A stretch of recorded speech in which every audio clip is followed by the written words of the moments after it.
Bună dimineața și bun găsit la ABU. Sunt Sabina Iosub și vă invit să rămâneți alături de mine în următoarea jumătate de oră. Iată despre ce vom discuta.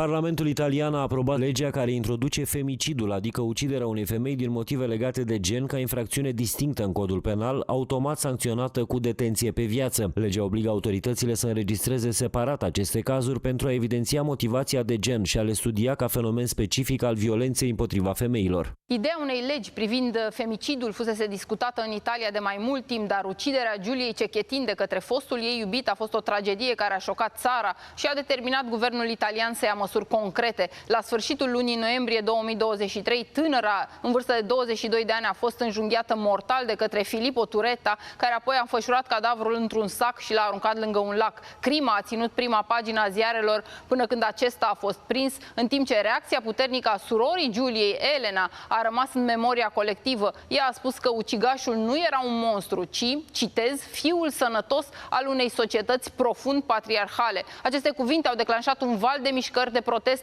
care cereau schimbarea. Soddisfatta dell'approvazione all'unanimità in Parlamento del disegno di legge del governo che introduce il reato di femminicidio. È un segnale importante di coesione della politica contro la barbarie e della violenza contro le donne. Aggiungiamo uno strumento in più a quelli che avevamo già previsto, dal rafforzamento del codice rosso al raddoppio delle risorse per i centri antiviolenza e per le case rifugio. Sono passi concreti che ovviamente non bastano. Dobbiamo continuare a fare ogni giorno di più per difendere la libertà e la dignità di ogni donna. Uniunea Europeană a adoptat anul trecut o directivă privind combaterea violenței împotriva femeilor și a violenței domestice, cu standarde minime pentru prevenție, protecția victimelor și sancționarea anumitor forme de violență. Dar femicidul rămâne definit și încadrat în principal la nivel național. În Franța, deși guvernul a promis că va lua măsuri, nu a făcut asta. Toutes les 7 heures, en fait, un homme tue ou tente de tuer sa conjointe ou son ex-conjointe. Donc, effectivement, les chiffres explosent. On a, par rapport à ça, en fait, une quasi-inaction de nos différents gouvernements sous Emmanuel Macron, qui avait, je le rappelle, déclaré que la lutte contre les violences faites aux femmes était la grande cause du quinquennat. Anul acesta o femeie a fost ucisă în România în fiecare săptămână, ducând numărul total la aproape 50. Situația se repetă în fiecare an. Un proiect de lege pentru definirea legală și pedepsirea femicidului a fost depus în Parlament în octombrie. Organizațiile non-guvernamentale au cerut accelerarea adoptării acestei legi. În România, 58 de femei au fost ucise anul acesta. Cele mai multe, după ani sau luni de teroare, au fost asasinate de către partenerii de viață. Nu sunt doar niște numere într-o statistică neagră. Erau fiice, erau surori, erau mamele unor copii care vor crește singuri cu povara că tatăl lor sau un alt bărbat le-a luat-o pe mama. Violența domestică nu ține cont de poziție socială, de banii din cont sau de educație. Suntem țara în care o femeie este bătută la fiecare 12 minute pentru că a făcut ea ceva. În fiecare colț de țară există o poveste tristă. Un pumn, mai mulți, un cuțit, un topor sunt armele cu care femeile sunt măcelărite. Majoritatea acestor realități nu ajung să fie relatate, rămân doar file dintr-un dosar penal. Dar sunt drame care ajung în atenția publică. Pentru noi, jurnaliștii, sunt breaking news-uri sau pagini într-un ziar pentru că în spatele fiecărui caz descoperim un sistem sau un om sau mai mulți oameni care ar fi putut să prevină aceste crime. Cum a fost cazul Teodorei Marcu, al Andrei Furtui, al Andrei Giurcă sau al Mihaelei Mitrache. Erau toate mame și toate au fost ucise de foștii parteneri de viață cu copiii de mână. Și toate au cerut ajutor înainte. Erau victime sigure și nimeni nu le-a apărat, nimeni nu le-a protejat. Cele 4 cazuri sunt identice și reprezintă radiografia unui sistem care are instrumente, este reglementat de legi, dar în care femeia, victima, poartă vina pentru propria ei moarte. 3 polițiști din Mureș și 14 din Teleorman sunt anchetați după asasinarea anunțată a Andei și a Mihaelei. Unii penal, alții disciplinar. Anunțul a fost făcut de conducerea Poliției Române pe 17 noiembrie. Ahora conmigo en el Parlamento Europeo es Iratxe García Pérez. Muchísimas gracias por su presencia. Encantada. Comenzamos con una tema muy especial y muy sensible. La violencia contra las mujeres sigue siendo una emergencia. ¿Qué cambios concretos espera lograr con la nueva legislación europea que impulsa el SND? Bueno, Tenemos primero que reconocer que hay una violencia estructural en nuestras sociedades en contra de las mujeres. Y creo que es algo importante, porque hay quien no reconoce o no asume que hay una violencia específica contra las mujeres, y tenemos a una extrema derecha que habla de ideología de género como un peligro, sin reconocer que realmente la mitad de la población en el mundo y también en Europa, que son las mujeres, en muchas ocasiones sufren de violencia por el mero hecho de ser mujeres, por ningún otro motivo. Y por lo tanto, lo primero que hay es que reconocer la existencia de la violencia de género. Hay estudios europeos que dicen que 1 de cada 3 mujeres en Europa han sufrido algún tipo de violencia, o bien física, o bien verbal, o bien psicológica. Sí. Y es importante. Y por lo tanto nosotros impulsamos que hubiera una directiva de lucha contra la violencia de las mujeres. Y también se está trabajando con la directiva contra la trata de personas, que por lo general todas estas organizaciones criminales que tratan con personas suelen ser mujeres, evidentemente. Y al final en lo que estamos insistiendo es que Europa tenga una legislación, unas leyes que luego tengan obligación de cumplirse en el conjunto de los países de la Unión Europea, y que podamos hacer que las sociedades sean más igualitarias, que podamos conseguir que esa violencia estructural desaparezca, que los niños y las niñas sean educados en igualdad. Porque cuando un niño desde que es pequeño entiende que las niñas tienen los mismos derechos, las mismas oportunidades y tienen que ser tratadas con respeto, eso favorece mucho más conseguir estas sociedades igualitarias. Y necesitamos que las mujeres que deciden denunciar lo hagan con total protección, que se sientan seguras, que sepan que tienen a las instituciones a su lado, que pueden conseguir un empleo, que no se están jugando su vida o su futuro laboral por haber denunciado una violencia contra ellas, que en muchas ocasiones es violencia dentro de las propias casas. Tenemos que conseguir que la violencia contra las mujeres deje de ser un problema privado y pase a ser un problema de Estado, porque es lo que hoy realmente es. Y por lo tanto yo creo que en esa línea estamos todos trabajando, el grupo de socialistas y demócratas, por supuesto, con la delegación rumana también. El otro día participaba en una conferencia organizada por los socialistas rumanos de cómo protegemos a las mujeres contra la violencia de género, y creo que ese es el camino y la dirección que debemos seguir. Nos sabemos un problema. Muchas víctimas no denuncian por miedo a quedarse sin casa o ingresos.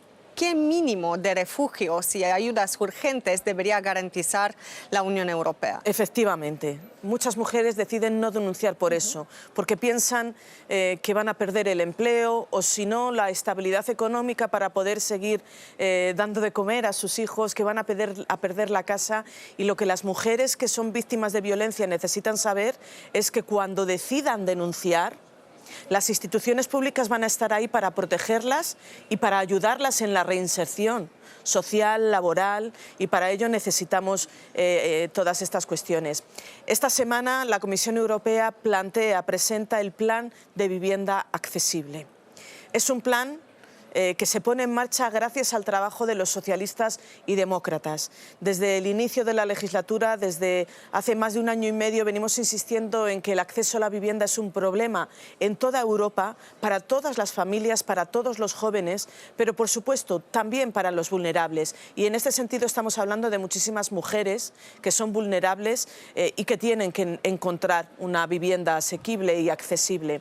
Y esperamos que este plan que hoy pone en marcha la Comisión Europea se concrete con ayudas económicas. Nosotros estamos hablando de 300.000 millones de euros que puedan ir desde Europa hasta nuestras ciudades, a nuestras regiones, para ayudar a las autoridades locales y regionales a invertir en vivienda, en una vivienda que sea accesible, y por lo tanto que estas mujeres puedan tener resuelto este problema. Inmediatamente vamos a hablar muchas sobre viviendas, pero en un clima de polarización, ¿cómo se combate desde la política del discurso que banaliza o niega la violencia machista?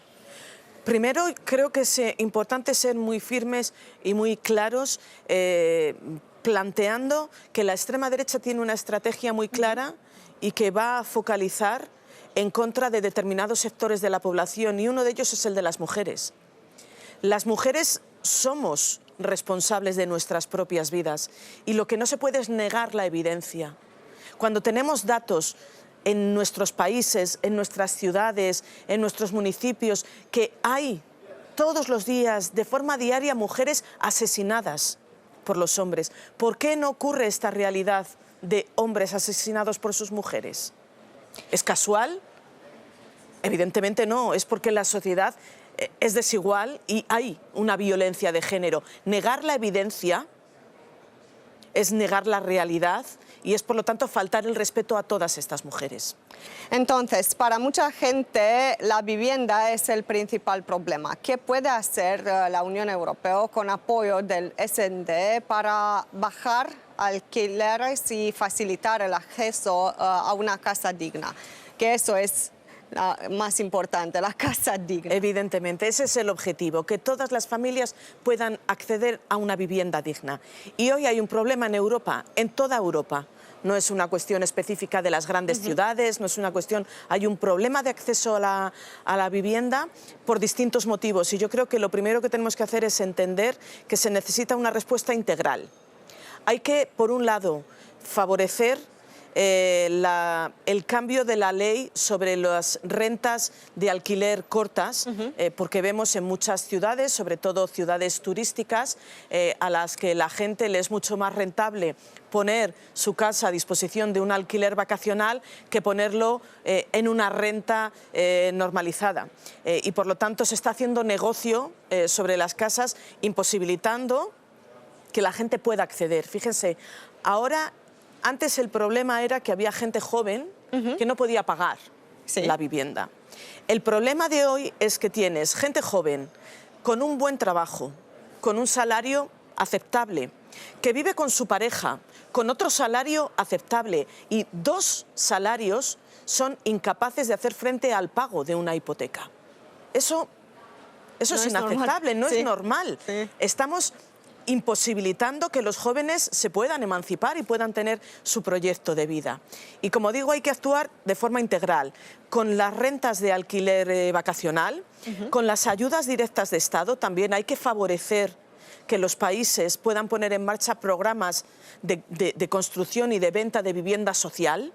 Y vivienda social no nos estamos refiriendo a una vivienda para las clases más pobres, sino para todos los trabajadores, para todas las familias, y hacer que esa inversión pública suponga poner límite al gran negocio que hoy algunos están teniendo, porque la vivienda ha dejado de ser un derecho y se ha convertido en un privilegio porque hay unos pocos haciendo mucho negocio con la compra de viviendas y poniéndolas a unos precios que son totalmente inasequibles para la gente. Y sobre eso tiene que actuar Europa. Es importante hablar del salario mínimo, porque ustedes presumen de la directiva sobre salario mínimo. ¿En qué se notará eso de verdad en el bolsillo de la gente? Pues que evidentemente podamos conseguir que los países que todavía no tienen un salario mínimo sea una realidad cubriendo las necesidades más básicas de los trabajadores. Necesitamos que tengan esos salarios, que realmente no tengan, por ejemplo, que decidir si poner la calefacción en invierno o comprar la compra semanal de comida durante la semana. Hoy hay familias en Europa que tienen que elegir entre calentarse o comer.